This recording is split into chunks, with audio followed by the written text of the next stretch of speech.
Chapter 1. The Loss. Take my hand, my love. She stretched out her hand towards her husband. He stood in shock near the bedroom door. His eyes struggled to translate the scene that was unraveling before him. The nurse takes care of his wife while the midwife and other nurses leave with their newborn baby, wrapped in stained white sheets. Although it was morning and the sun beamed through the curtains, it felt dark and heavy. Certainly, the angel of death was close. Ivan moved towards his wife. He could feel his feet walking across the room.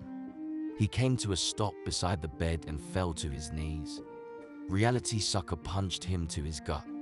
This would be the last time he would see his wife. She was young and beautiful, too young to die. He took her hand and brought it to his lips. My love, please do not leave me. His tears streamed down his cheeks. Promise me you will never marry another woman unless she is as beautiful as me, with hair golden as mine. Please, don't leave me, please. Ivan's voice is a faint whisper. Promise me, Ivan, promise me. Ivan's eye locked with his wife's. He knew that once he made this promise with her, her spirit would leave, and his wife would be lost to him forever. I don't want to lose you. There is no woman who could ever take your place in my heart, my bed, or my life. I promise you, should I ever marry, the woman I choose will have eyes as blue as the ocean, and hair as golden as the sun, and her beauty can only be compared to yours. Stephanie's life leaves her body. Ivan sobs. In 1878, Ivan Volkova, a Russian immigrant, found his wealth in steel. Ivan, along with many others who found their wealth in the oil and steel industry through ruthless deals, were called robber barons. Ivan was now one of the wealthy, living on a 200-acre lot in a grand Victorian-style mansion in Dutchess County, New York.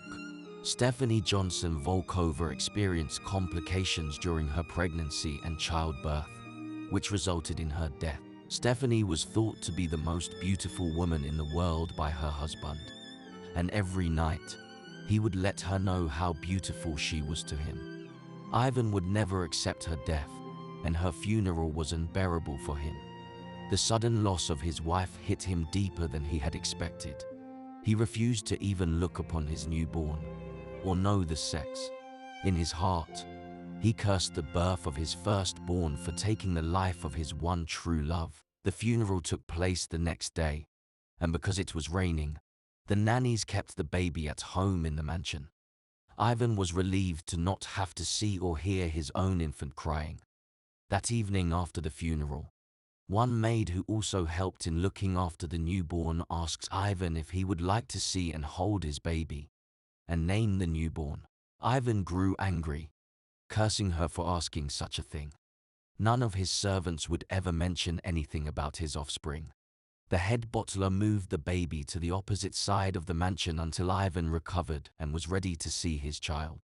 Aldwin, the butler named Ivan's infant. Aldwin held the baby in his arms.